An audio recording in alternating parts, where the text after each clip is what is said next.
stuff in my bra because I ain't got no titties. So I wanted to come to y'all today as transparent as I know how, and just talk about my experience with not taking care of myself and where that has landed me. So I have my appointment today. It is my 37-week appointment. This is she at 37 weeks. My belly has this weird thing going on, but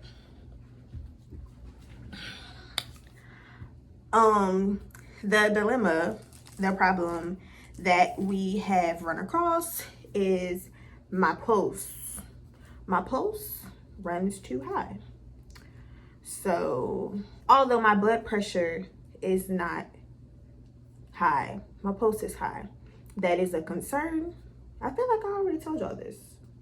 Maybe not. That is a concern because when I go into labor, my pulse will go higher. So we have to monitor it. And it basically came from manifesting anxiety, being stressed, feeling like I'm not supported and kind of in this by myself, and to an extent overthinking about how this process will go for me. So at the point that I am now, I have to get an EKG done just to make sure it's possible that my pulse just is higher than the average person, but to make sure that I'm in the clear and nothing is wrong.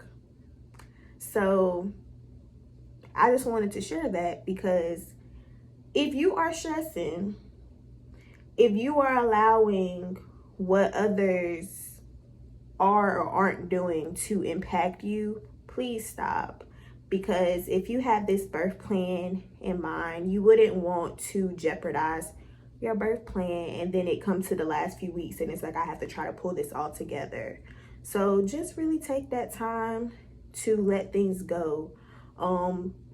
My midwife did acupressure, and she also did a short guided meditation with me, which was helpful. And just for me, just saying like, any expectations, any disappointments, anything that you're holding on to, let it go. Release that. It no longer serves you. It never served you. Let it go. So this is before the appointment. We'll see what happened after. Update, not so good news. My pulse was high again. So like last appointment, it was about 116. She got it down to like 110-ish. But this time it was 126. It got down to like 120. So I definitely have to get the EKG. And now I'm also going to be on baby aspirin every day until my pregnancy is over. And we're just going to keep monitoring. So now, although I would love for this to be over, we need baby to stay in because it could get real risky. So we got to get stuff under control first. But it's cool. Back at it again. Going to get my EKG this morning. And I have to go to urgent care. The wait is like 50 minutes, so I'm like dreading it. But gotta do what I gotta do. I'm kind of interested to see what's gonna be the verdict per se, because I decided to finally charge my Apple Watch. I haven't like worn my Apple Watch since like May. And for those of you that have one, you probably know that you can check your heart rate. And my pulse on my Apple Watch has been staying between like 99 and 103. So it's just making me wonder, like, do I just get very, very nervous when it's time for like them to check, or what the hell is going on? Because it can't be. I mean, technology be inaccurate, but it can't be that inaccurate, right?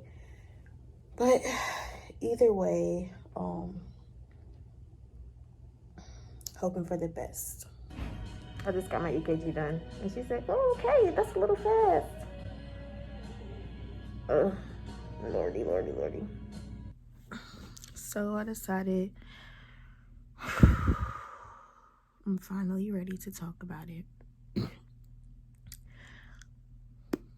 In the last clip, I had just gotten my EKG.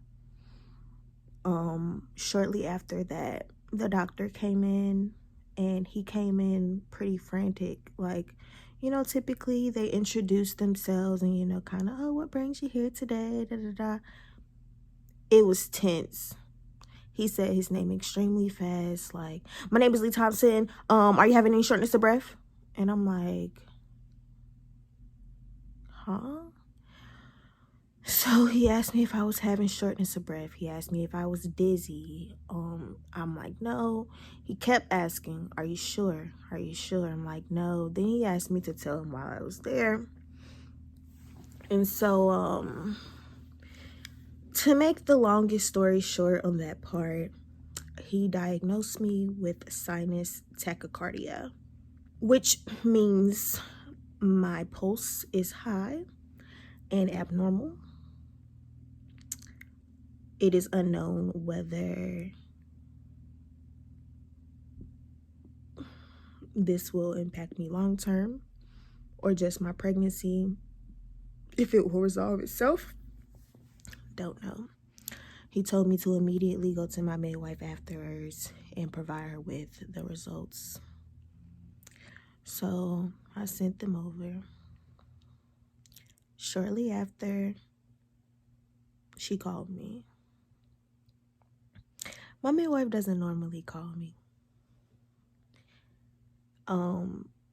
The only time she calls me is like when she's here for my appointment and I ain't answering the door. She's like, "Oh, you home?"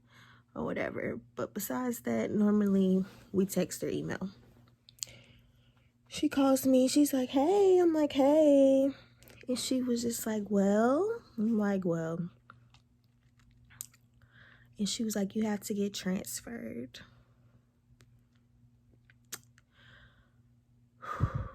So she let me know that because of the condition,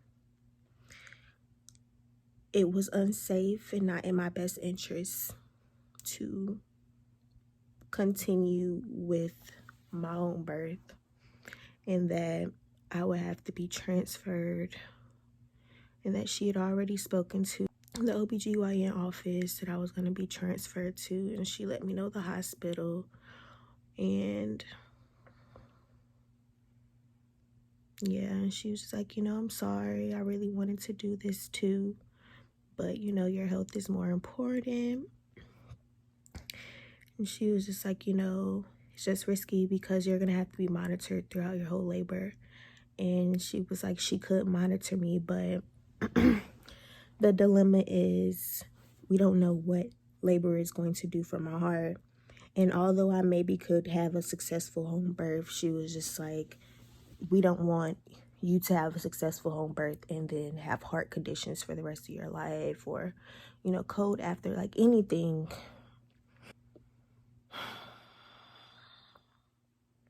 Yeah.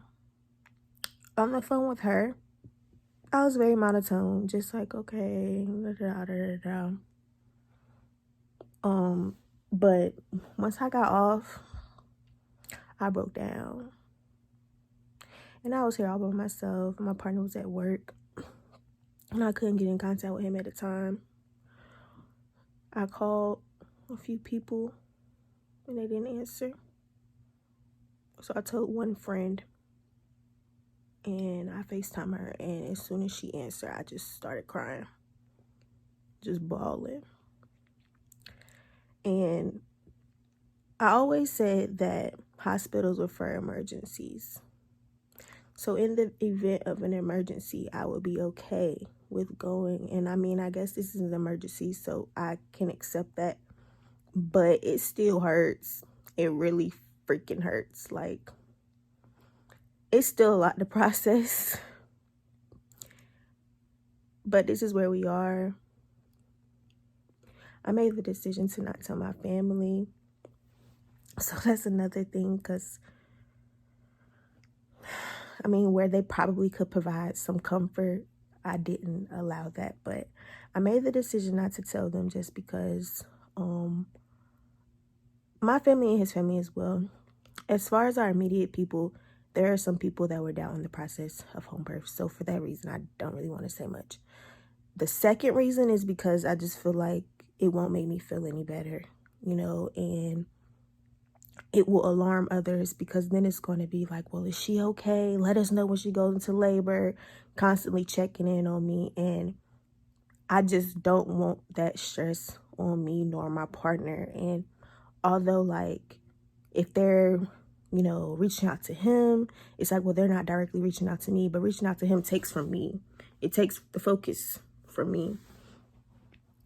And so, a lot of things have to be changed around. I didn't have a hospital bag, so I have to get a hospital bag, pack a hospital bag. He has to pack a hospital bag. Had a birth plan for the hospital, but, that was in the event of emergency. So now I have to go in detail with that. Don't know if my doula will be able to attend, because the hospital rules. Car seat has to be locked in the car. Like, it's just a lot.